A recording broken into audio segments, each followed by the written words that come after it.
রিশাদ হোসেনকে লাহোরের মালিক বললেন, আমি তোমাকে ভালোবাসি। প্রথম ম্যাচে একাদশে সুযোগ মেলেনি। বেঞ্চে বসে দলের হার দেখেছেন। এরপর গোল করা সবার জানা। রিশাদ হোসেন লাহোর কান্ডুলসের একাদশে সুযোগ পেয়েছেন।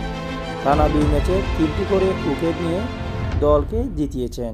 আর তাতে এখনও পর্যন্ত টুর্নামেন্টে যৌথভাবে সর্বোচ্চ উইকেট শিকার তিনি। এমন পারফরমেন্সের প্রশংসায় ভাসছেন রিশাদ। দলের অধিনায়ক শাহিন শাহ আফ্রিদি থেকে লাহোরের অন্যতম মালিক ও প্রধান পরিচালক কর্মকর্তা সামিন রানা সবার মুখে রিশাদ ভর্তি। আফ্রিদি রিশাদকে প্রশংসা ভাসিয়েছেন পুরস্কার বিতরণী অনুষ্ঠানে। ম্যাচ জয়ের পর কথা বলতে গিয়ে এই বাঁহাতি পেসার বলেন, রিশাদ বাংলাদেশের হয়ে ভালো খেলে এসেছে।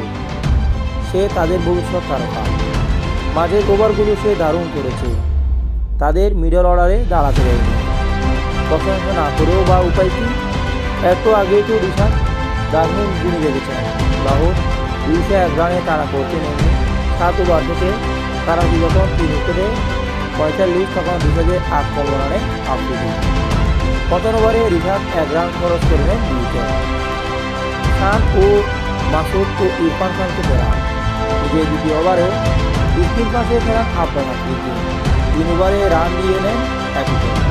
2 ওভার শেষে রিশাদের বোলিং বিশ্লেষণ, 2 ওভারে 4 রান 3 উইকেট। শেষ ওভারে উইকেট পাননি। তৃতীয় ওভারে দেন 11, চতুর্থ ওভারে দেন 12। সব মিলিয়ে 4 ওভারে 26 রান খরচ করে 3 উইকেট নিয়েছেন। এরপর সংবাদ সম্মেলনেও ইংল্যান্ডের উইকেট কিপার ব্যাটসম্যান স্যাম বিলিংসের কথাতেও ছিলেন রিশাদ। তিনি বলেন, এভাবে রিশাদ কথা বলতে হয়। তরুণ ছেলে যেভাবে বোলিং করে, এবার প্রথম আমি তার বোলিং সরাসরি দেখেছি, একই সঙ্গে খেলেছি। সে অবিশ্বাস্য ও দুর্দান্ত। সামিন রানা পর্ব এসেছে এরপর ড্রেসিং রুমে।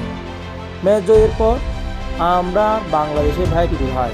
সামিন ইংরেজিতে এ কথা বলে খেলোয়াড়দের মাঝে খুঁজেছিলেন রিশাদকে। ক্যামেরা তার দিকে ধরতে রিশাদ স্মিথ হয়ে হাত নাড়লেন। করতালির ঝড় উঠল এবং সামিনও চিৎকার করে বললেন, রিশাদ। এরপর ভাঙা ভাঙা বাংলায় তাকে সামিন বলেন, রিশাদ, আমি তোমাকে ভালোবাসি। তিনি আরও বলেছেন, তুমি এই টুর্নামেন্টে সর্বোচ্চ উইকেট শিকারী। আমি নিচ্ছি টুর্নামেন্ট শেষেও তুমি সর্বোচ্চ উইকেট শিকারী হবে। এর আগে ম্যাচে 3 উইকেট নেওয়ার পর ড্রেসিং রুমে রিশাদের প্রশংসা করেছিলেন সামিন রানা। সেদিন বলেছিলেন এভাবে, আমি আমার বাংলাদেশি ভাইকে নিয়ে কী বলতে পারি রিশাদ, আমার মনে হয় তুমি গেম চ্যালেঞ্জার। তুমি যেভাবে বল করেছ তা দলের আত্মবিশ্বাস বাড়িয়ে দিয়েছে। ফিলিপিন্সের কোয়েডারের বিপক্ষে কান্ডুলসকে 82 রানে জয়। সে ম্যাচে 31 রানে 3 উইকেট নেন রিশাদ হোসেন। লাহোরের পরে দ্বিতীয় ম্যাচেও নেন রিশাদ হোসেন 3 উইকেট। তাদের প্রশংসায় ভাসছে পাকিস্তান।